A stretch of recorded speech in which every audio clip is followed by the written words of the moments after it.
I'm pleased now to yield 3 minutes to the chairman of the Tax Policy Subcommittee and a leader in this tax reform effort, the gentleman from Illinois, Mr. Roskam. The gentleman is recognized. Thank you, Mr. Speaker. Thank you, Chairman Brady.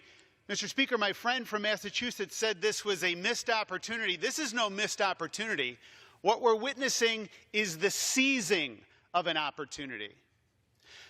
During the debate, our friends on the other side of the aisle, in 25 hours of markup last week, offered amendment after amendment after amendment. I think it was about 25 amendments. And you know what every one of the amendments did, Mr. Speaker? Restored the status quo.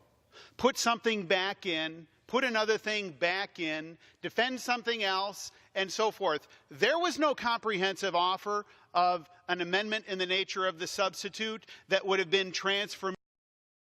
There's no exclusion here. We debated, we are now here, and for the first time since 1986, we're on the cusp of seizing an opportunity and having a transformational moment. And here's the transformation.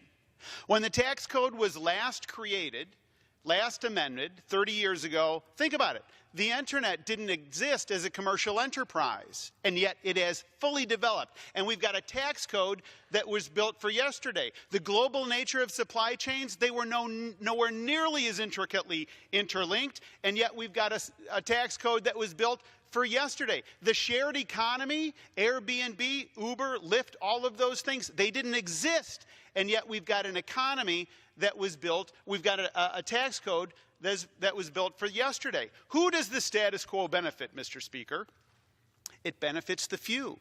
It benefits the privileged. It benefits the folks at the top of the economic scale of things. And so what this is doing is it's proposing a very different approach. It says we're going to make the United States the most competitive jurisdiction in the world by giving business tax relief and welcoming back commercial enterprise and growth and prosperity and ingenuity and investment that does what? It creates paychecks and it expands opportunities. Kids graduating from college shouldn't have to grub around piecing together 2 jobs and living in their parents' basement. How absurd. We can do much better. We're the biggest, best economy in the world, and it's time we acted like it.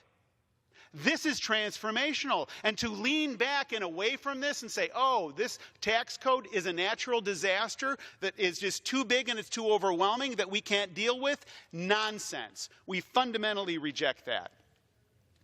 We're going to be measured in the future, Mr. Speaker, by this moment. And I want to thank Chairman his leadership in creating this crescendo, because now is the time to act. Let's not defend the status quo. Let's move forward and let's transform this economy.